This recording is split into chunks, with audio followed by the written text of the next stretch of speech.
এই সমাজে কত এমন ছেলে আছে সব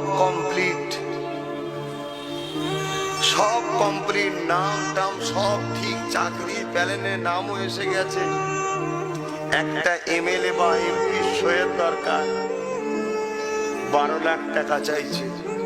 এই সমাজে বহুত এমন ছেলে আছে সারা জীবন মেহনত করে 12 লক্ষ টাকা জোগাড় করতে পারেনি, তাই সারা জীবনের পড়া বেকার হয়ে গেল। ওই ছেলেটা মনের দুঃখে সব ছিঁড়ে দিয়ে ভ্যান চালাতে শুরু করলো, রোজ রাত্রি একা একা কাঁদে। ওই যুবকটার বদদোয়া সমাজ ভোগ করবে না? তাহলে ওই যুবকটার চোখের পানি মুছার জন্যই কিন্তু আব্বাস সিদ্দিকী 2016 থেকে ডাকছে, ইউনিট করো, ইউনিট করো, ইউনিট করো।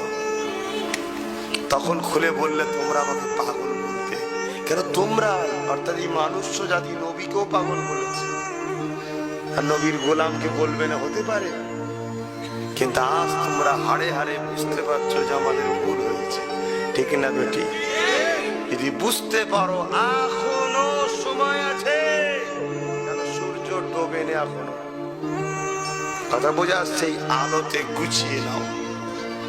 প্রতিটা বুথ থেকে 30 জন করে যুবক ইউনিট হও, হাতে হাত দিয়ে শপথ করো, আমরা একজন বিপদে পড়লে 29 জন তার সাথ দেব, কেউ তোমাদেরকে কিছু করতে পারবে না।